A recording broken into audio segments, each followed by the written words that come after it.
Your sense of identity decides who you belong to.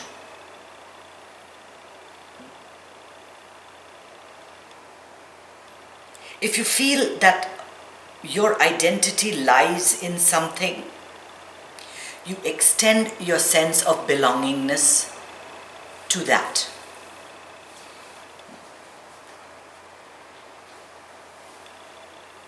We feel a very strong sense of belonging to our body. And everywhere we go,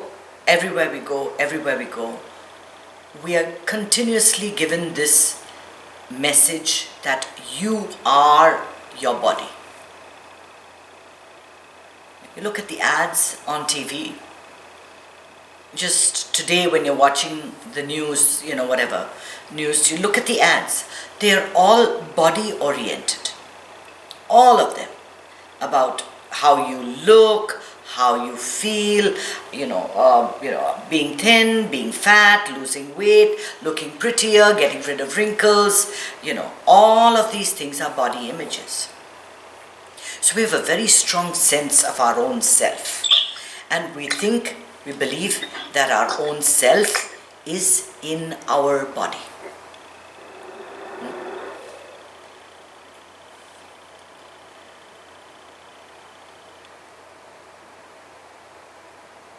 Where else? Where else does your identity lie? We understood very early that we are our bodies. Very early. So when you raise your hand, you don't feel a greater sense of belonging to your thumb than you feel to your pinky. It's all yours. All of it you have taken as this belongs to me.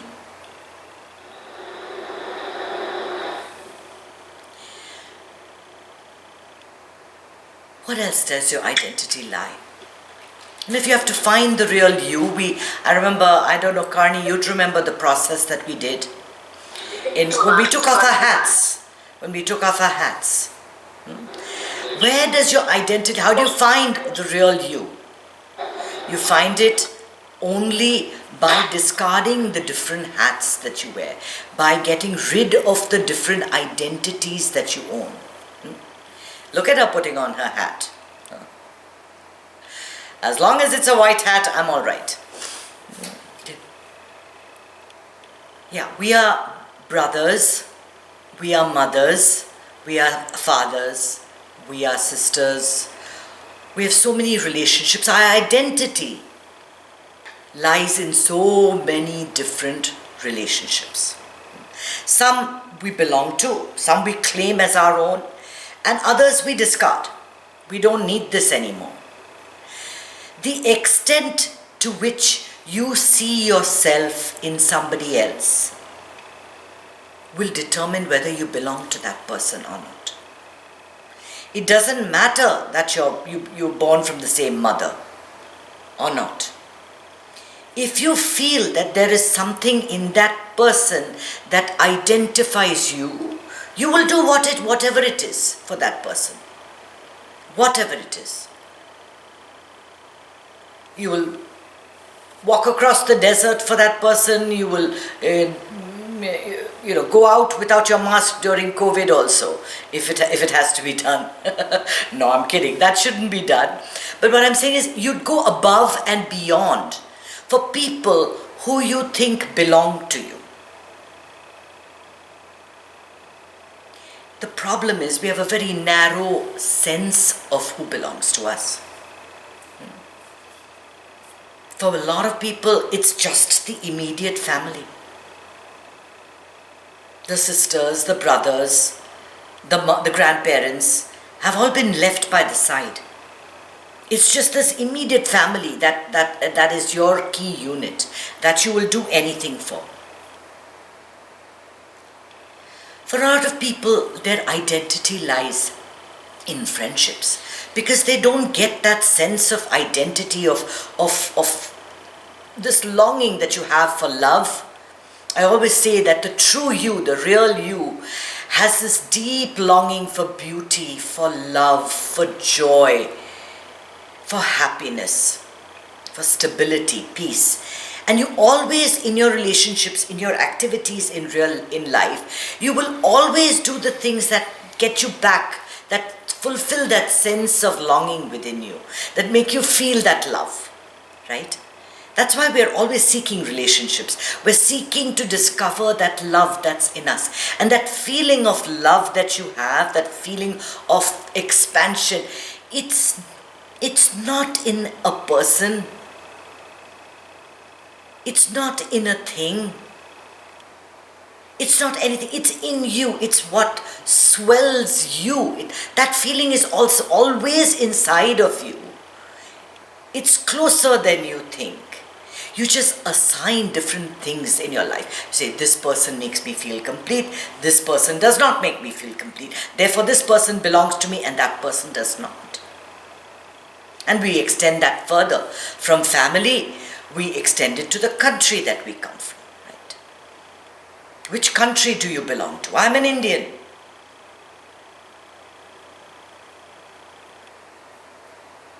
Very important, your identity.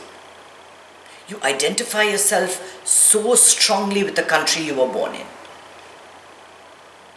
And it is a conflict with the country of your ethnic origin. A lot of people might be Chinese ethnically, but have no connection whatsoever with their Chinese background. Because for the third generation, they've been born in this country. They feel completely American. It has nothing to do with anybody else.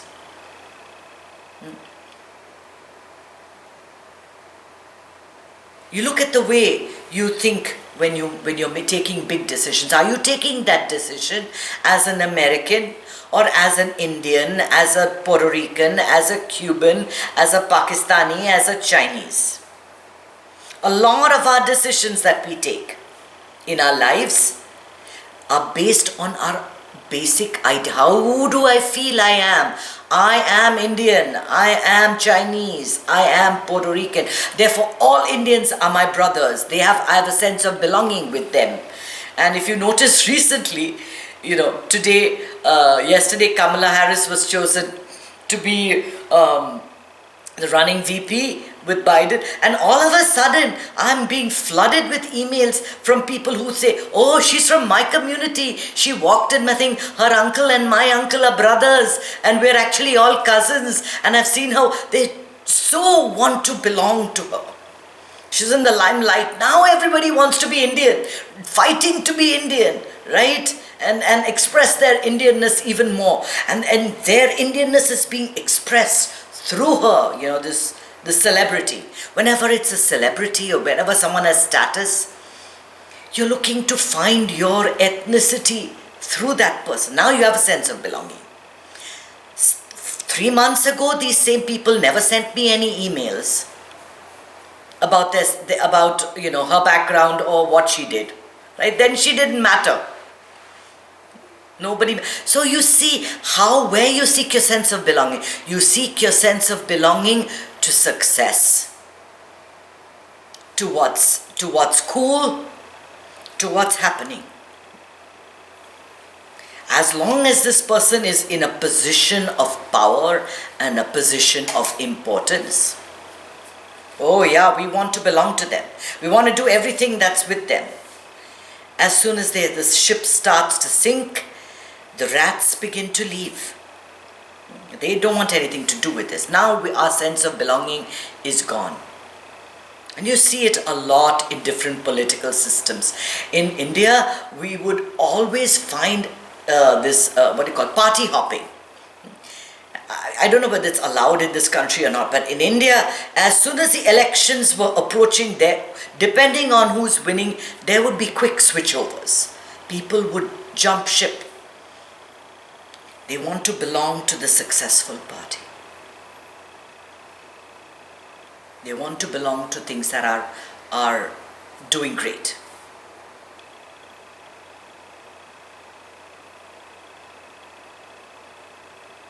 And look even further. Are you your ethnicity? Are you your community? Are you your continent? Every time I go anywhere, to a doctor's appointment, to anything else, they ask me to put in my nationality. And for some reason, the only one that I fit into is Asian. You know, your ethnic background. And I have never thought of myself as an Asian. And whenever I say Asian, in my head, I'm thinking, you know, Chinese and Vietnamese and Cambodian. I'm not thinking Indian at all. So, we all have a very different sense of who we belong to. And that's why it's so important to understand who the real you is. Because belonging, the greater your sense of belonging, the more you're going to think that it's all you. It's all you. Nothing is different. Everybody is going through the same issues. Everybody is going through the same problems. Very often when I send out my newsletter, somebody will email me and said, you hit the nail on the head. You wrote what I was just going through.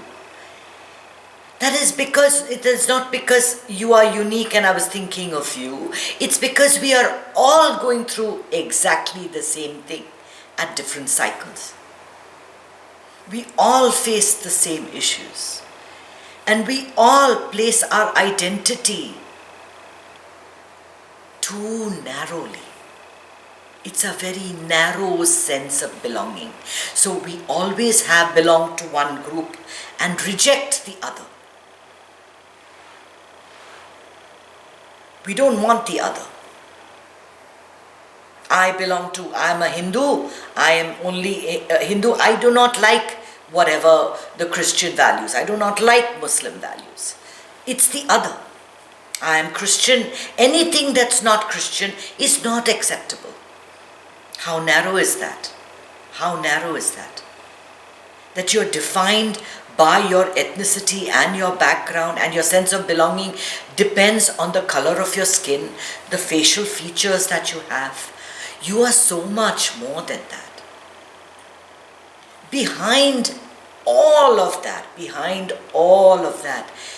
we all face the same issues. We all want to be loved. We all want to be accepted. We all just want to be at peace. Isn't it? Don't we all just long to get back to who we are? Just that sense of continuous stability and peace. To live your life effortlessly. Yet our narrow sense, our narrow vision pulls us into so much conflict. The human race has more conflict than any other species. We live so much with divisions created in our own heads. We are focused so much on their behavior and our behavior, and they are like that and we are like that. There's no division except in your mind. Suppose you removed your mind from the equation. Your mind that is telling you, he is Asian, he is short, she is poor, that person belongs to a community that steals, that person is is not from me, he's from that country. Supposing we removed all those barriers, what remains? What remains? Just people going about their lives, doing stuff from morning to night. And we're not labeling that stuff. We're not saying that stuff is good stuff and that stuff is bad stuff. This is successful, that is not. We've removed that equation completely. We've removed the whole paradigm of the mind, the filter of the mind. It's gone. All the judgment, all the small-mindedness, all the pettiness, all the stupid divisions that we create. For what? The more divisions we create, the less we belong and the less joy we have. The more different we appear. And we are no different. We are all just trying to get by. We're all just trying to find that love. That's all we're doing. Morning to night. It's just stuff.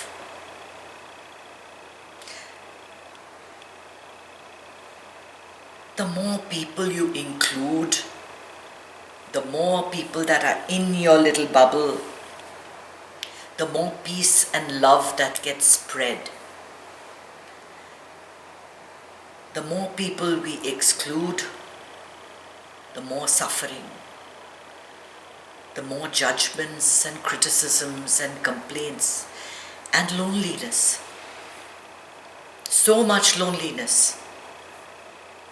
You're just all by yourself. Just all by yourself in this little room, in this little prison that you have created. Because you think you don't belong, or you think you're so exclusive, you think you're better than everybody. And in the end, what happens? We just live and we die, right? That's all that happens.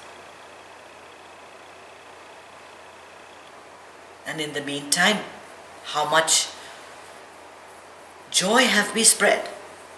How much misery have we spread? How much have we reached out to others? How much have we done without thinking for a moment for ourselves?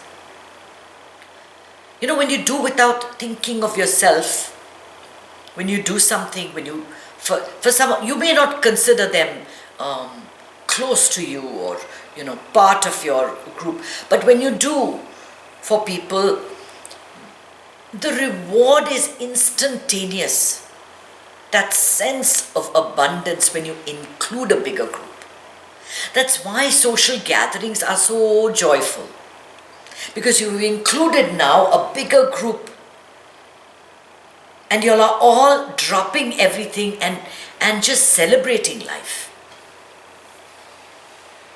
It's wonderful to belong to bigger and bigger groups. Think of where your identity lies and how you are limiting yourself. You are not just your body, you are not just your ethnicity, you are not just the country that you came from, you are not just these physical features, you are not all these values and mind concepts, you are not just the intellect, you are not just what you studied and where you went to school. You are so much more than that. And when you realize that everybody is here now, just now, we're all here in this same space called now, then there's no other, no. There's no other.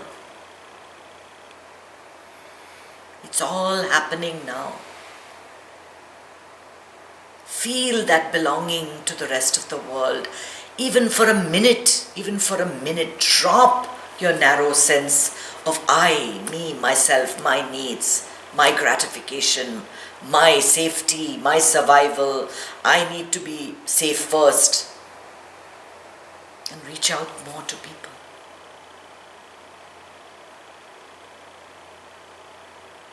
Om Namah Shivaya.